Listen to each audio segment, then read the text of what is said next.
Salut les crypto-fans, j'espère que vous allez bien. Début février, j'ai décidé de diversifier mes investissements en plaçant 1000 $ sur le projet Polygon Matic. Alors, le projet, il fonctionne en Proof of Stake, c'est-à-dire qu'il offre la possibilité de faire du staking, et notamment plein de possibilités différentes. Le problème, c'est que je vous avoue que depuis l'affaire FTX, je suis moyennement chaud de confier la gestion de mes coins à une société tierce. C'est notamment pour cela qu'aujourd'hui j'ai décidé de vous expliquer une des méthodes et une des façons les plus sécurisées pour faire votre staking sur Polygon Matic, avec notamment du staking que l'on appelle on-chain. Alors, c'est parti.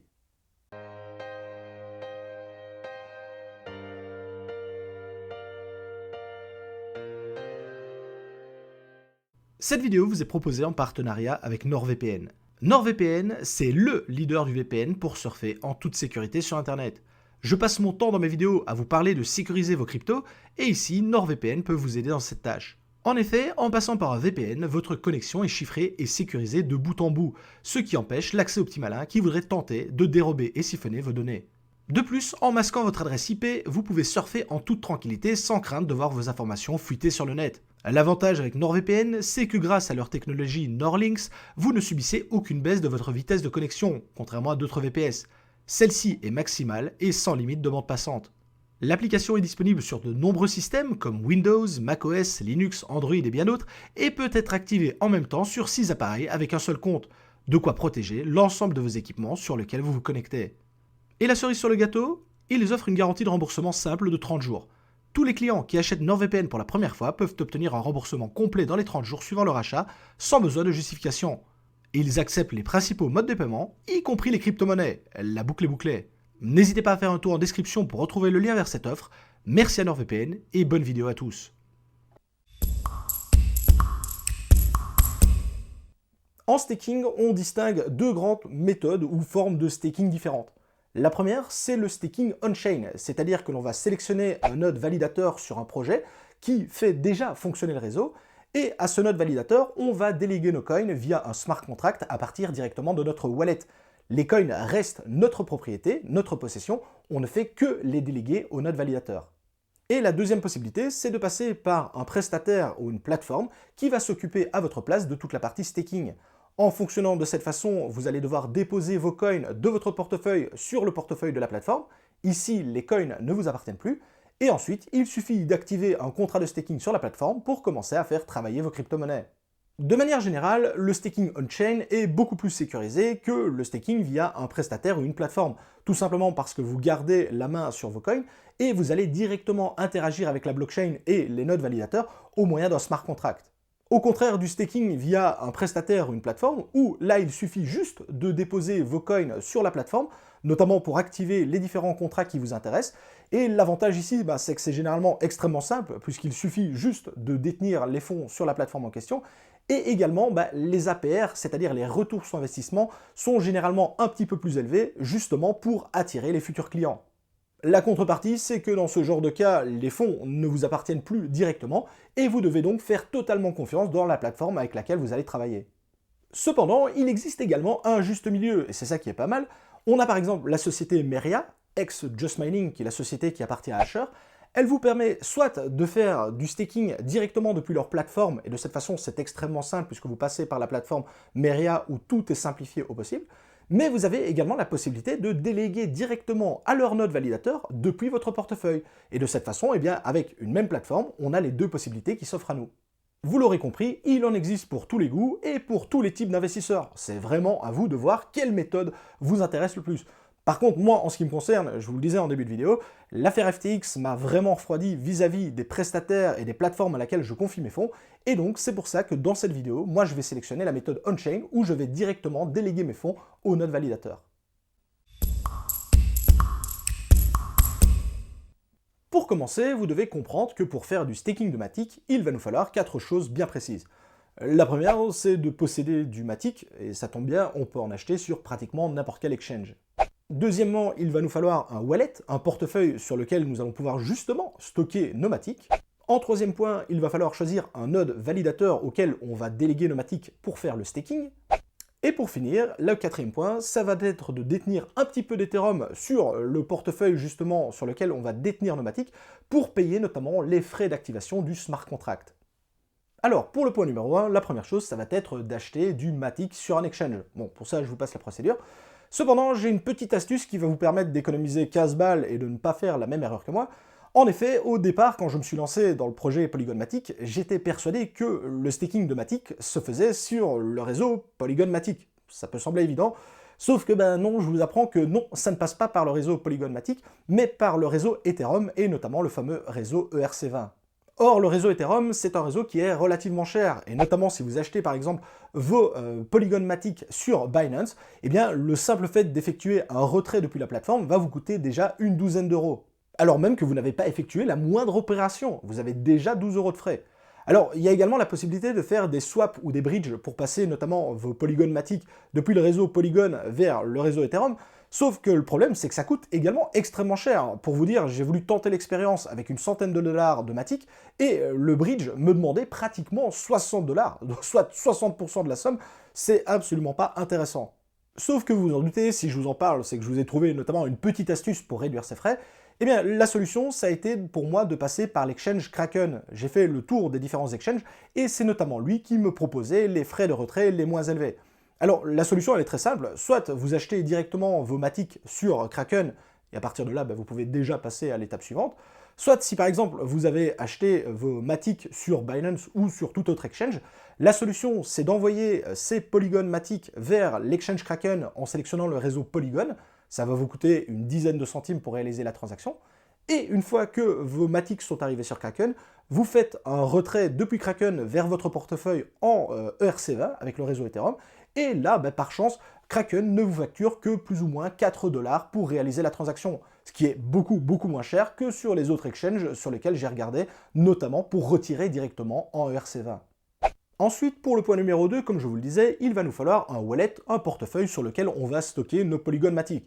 Alors, l'une des façons les plus sécurisées qui soit, c'est de les stocker sur un hardware wallet, et pour cela, je vous conseille forcément le plus connu d'entre tous, à savoir le Ledger, qui va vous permettre notamment de stocker vos Polygon Matic comme n'importe quel token ERC20 sur votre Ledger. Encore une fois, si vous n'en avez pas un, je vous invite vraiment à vous en procurer un si ce n'est pas déjà le cas. Je vous mets un lien d'affiliation en description si ça vous intéresse, c'est une façon de soutenir mon travail, mais vous êtes totalement libre de choisir le portefeuille et le hardware wallet qui vous convient le mieux. Et d'ailleurs, c'est bien simple, pour cette vidéo, je vais notamment utiliser le wallet MetaMask, qui est un wallet gratuit et qui est une extension de votre navigateur internet. Et encore une fois, vous retrouvez le lien vers celui-ci dans la description de la vidéo. Mais là, j'en vois déjà qui vont me dire « Ok TK, t'es en train de nous dire que le Ledger c'est beaucoup plus sécurisé, et là t'es en train de nous parler de MetaMask. Pourquoi est-ce que tu fais pas le tuto justement avec le Ledger ?» Eh bien, tout simplement, les amis, parce que j'ai envie que la vidéo soit le plus universelle possible et qu'elle touche le plus de monde possible. Or, si je fais le tuto avec un Ledger, toutes les autres personnes ne vont pas pouvoir suivre justement ce tuto. Or, MetaMask, il est gratuit, il s'installe en quelques clics et il est directement fonctionnel. Donc, encore une fois, pour la vidéo, j'utilise MetaMask parce que simplement, c'est beaucoup plus simple, mais on est bien d'accord que utiliser un hardware wallet type un Ledger ou un Trésor, ça reste une façon plus sécurisée de stocker nos données, et notamment nos coins, mais dans mon cas, pour la vidéo, comme je veux qu'elle soit universelle, je vais passer par MetaMask, et encore une fois, je vous rappelle que vous avez également la possibilité de lier votre compte MetaMask à votre compte Ledger pour apporter une touche de sécurité supplémentaire. Pour la vidéo, ce sera donc MetaMask, mais encore une fois, le tutoriel et notamment la mise en œuvre, elle est pratiquement la même, en tout cas dans les grandes lignes, pour le fonctionnement avec un Ledger, donc rassurez-vous, vous ne serez pas perdu si vous fonctionnez avec un Ledger. Donc arrivé jusqu'ici, normalement vos Matic sont sur un exchange, idéalement Kraken pour réduire les frais, et vous avez un portefeuille compatible qui va accepter la crypto-monnaie. Dans mon cas ici pour l'exemple, ce sera MetaMask. Il va donc falloir demander à Kraken un retrait, j'insiste bien là-dessus, au format ERC20 de vos Polygon Matic vers votre adresse MetaMask. Et sur votre MetaMask, vous avez également la possibilité d'ajouter une option, et donc de cocher une option, qui vous permet la détection automatique de nouveaux coins et de nouveaux tokens, de la sorte, dès que vos Polygon Matic vont arriver sur votre adresse MetaMask, ceux-ci seront directement reconnus par votre wallet comme étant des Polygon Matic sur le réseau ERC20. Donc ici, la procédure elle est très simple, vous reprenez votre adresse de wallet MetaMask, vous la fournissez à Kraken comme adresse de retrait, vous sélectionnez bien le réseau ERC20 et vous effectuez le retrait de Kraken vers MetaMask ou de votre Ledger si vous décidez de fonctionner de la sorte. J'en profite également pour vous inviter à transférer une trentaine d'euros sous forme d'Ethereum, encore une fois au format ERC20, vers ce même wallet pour notamment pouvoir activer et payer les frais d'activation du smart contract. Ça va vous coûter moins cher, mais je préfère taper un peu large afin de ne pas vous demander de refaire un transfert par la suite.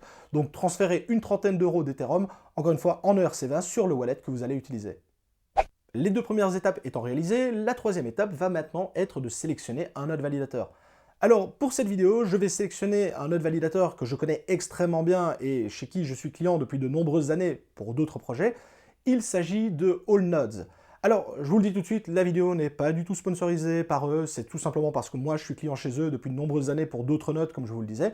Vous êtes bien entendu libre de sélectionner le node validateur que vous voulez, et si vous ne connaissez pas les nodes validateurs, notamment sur le réseau Polygon Matic, je vous renvoie en description vers le site Staking Reward, qui est notamment un site qui va vous lister tous les nodes validateurs présents sur le réseau, mais également sur d'autres réseaux. C'est vraiment une bible pour les personnes qui veulent faire du staking, donc encore une fois, n'hésitez pas à y jeter un coup d'œil dans la description de cette vidéo.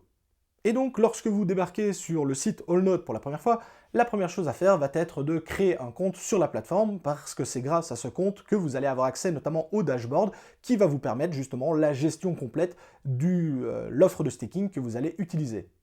Une fois que votre compte est créé, cliquez sur le bouton Service et sélectionnez Staking. À partir de là, le site vous référence l'ensemble des nodes validateurs qu'il possède sur les différents réseaux. Sélectionnez donc Polygon, car c'est ce qui nous intéresse dans le tuto de cette vidéo, et on a alors un rapide résumé avec toutes les informations concernant leur node validateur. La première chose la plus intéressante, c'est qu'il supporte la compatibilité directement avec les portefeuilles Ledger et Trezor. Quand je vous disais que la procédure était la même dans le cas d'un hardware wallet ou de votre MetaMask. Donc ça, c'est une façon extrêmement simple de connecter votre portefeuille et notamment de pouvoir interagir avec le node validateur. On a également tout un tas d'informations sur la quantité de Matic qu'il stake, etc., etc. Nous, ce qui nous intéresse vraiment, c'est le minimum stake, c'est-à-dire la quantité minimum de coins qu'il va falloir mettre, et c'est à partir de 1 Matic, donc c'est vraiment accessible au plus grand nombre. Et on a également une information sur l'APR, donc le retour sur investissement qui, au moment du tournage de la vidéo, est de 5,25%. La commission prise par le node est de 0% dans ce cas-ci, et également vous avez une période de unbunding de 67 heures. C'est-à-dire qu'à partir du moment où vous avez activé le staking, vous avez un délai de 67 heures avant de pouvoir retirer vos fonds. C'est-à-dire qu'au moment où vous décidez de retirer vos fonds, il faudra patienter 67 heures. Alors, ce n'est pas du tout lié à la plateforme Allnode, c'est tout simplement la façon dont fonctionne la blockchain Polygon. Ce sera exactement la même période, peu importe le service de node que vous allez utiliser. Donc dans notre cas, on va faire du staking, donc on choisit l'option Stake Now.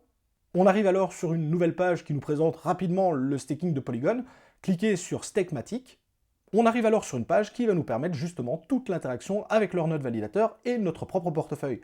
Il va donc falloir connecter notre wallet sur lequel nous possédons nos Polygon et nos Ethereum. Donc dans mon cas, il choisit de MetaMask. Mais vous l'aurez remarqué, il est possible d'interagir avec le node avec de nombreux autres wallets, comme le Coinbase Wallet, le Trust Wallet, Wallet Connect, qui est une possibilité qui est offerte sur de très nombreux portefeuilles. Donc il n'y a pratiquement aucune limite dans l'utilisation de ce service. Donc dans mon cas, je sélectionne MetaMask et Allnode va alors vouloir se connecter directement à mon wallet. On obtient donc un résumé de l'opération. On clique alors sur Suivant si on est d'accord qu'il s'agit bien donc du compte MetaMask que l'on veut utiliser. Ensuite, on autorise Allnode à avoir l'accès à notre portefeuille, notamment pour y repérer le solde présent. C'est notamment utile pour voir justement la quantité de Matic que vous avez sur votre portefeuille. On clique sur Connecter. Et ensuite, la plateforme Allnode va automatiquement détecter la quantité de Matic disponible pour réaliser le staking.